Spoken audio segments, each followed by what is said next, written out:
I have not heard the detail I need to be confident in the government's plan.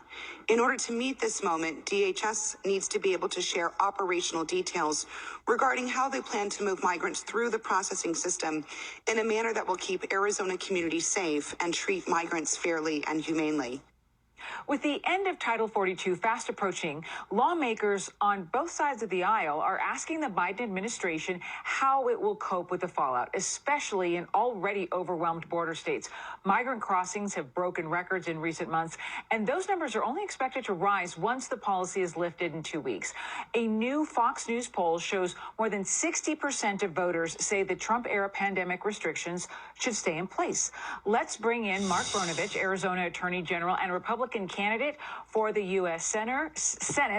Mr. Attorney General, thank you so much for being here. I want to play a little bit more from Senator Sinema here. Here she is with an exchange with Secretary Mayorkas.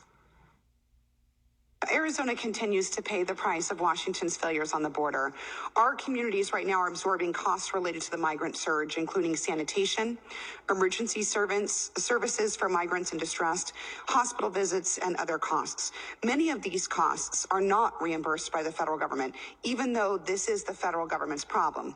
So what additional authorities does DHS require in order to reimburse these community and their local services who are paying the price for Washington's immigration problems?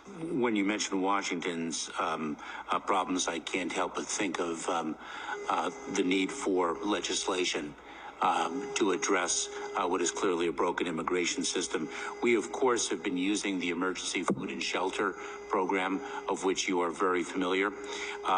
We are looking at other resource vehicles to assist state and local communities that are taxed by the challenges that we are facing now.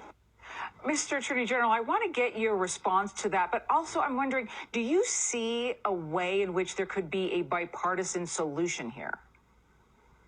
Thank you for having me on, Alicia. And the reality is that when Joe Biden stopped building the border wall, the Democrats were silent. When we had to go into federal court to sue the Biden administration over his permanent guidance where he wanted to allow criminals into our communities, the Democrats did nothing. And when Title 42 was about to be lifted, Cartel Kelly and Chuck Schumer actually said nothing until there was a public outrage. So the reality is the Democrats in Washington have remained largely silent and enabled the Biden administration and Secretary Mayorkas to essentially abolish ICE and to allow the cartels to seize control of our border.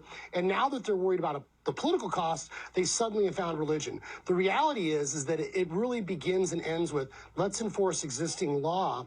And that's another reason why we just had to sue the Biden administration last week, because they want to allow DHS to grant asylum, which will further exacerbate the problem. So when you put on top of rescinding Title 42 with DHS having the ability to grant asylum, we will see a record amount of people illegally entering our country and the system overwhelmed. You heard Senator Sinema talking about the social safety net.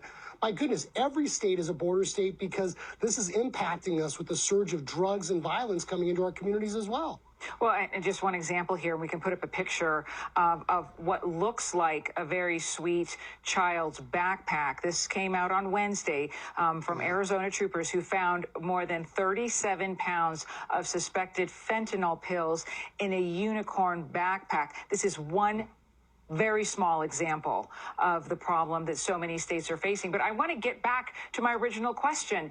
Are there Democrats who you feel that you can work with to try to find a solution? Because there are Americans of all political stripes who are dealing with the fallout here.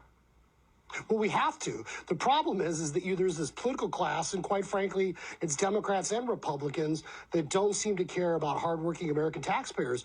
But absolutely, this should not be, Alicia, an issue of left versus right. It's a fundamental issue of right versus wrong. I'm a first-generation American. I know why people want to come here, and the reason why this country is so great is because the rule of law has to mean something. And you talk to a lot of recent immigrants, whether they're from Eastern Europe or from South America or Mexico, they will tell you they don't like what's going on. It's not fair that people that are breaking the law are being rewarded with, not only government benefits, but apparently, legal status. So it's something that immigrants of all stripes find really offensive, and it fundamentally undermines what this country's all about. So absolutely, do Democrats or Republicans have to work to address this problem? Yes, but it begins with enforcing the existing law so we can prevent the chaos that's occurring at our southern border. And we need to take control of our southern border away from the drug cartels. So many Americans are watching at this time. Arizona Attorney General Mark Brnovich, thank you so much. Thank you, Alicia. Rich.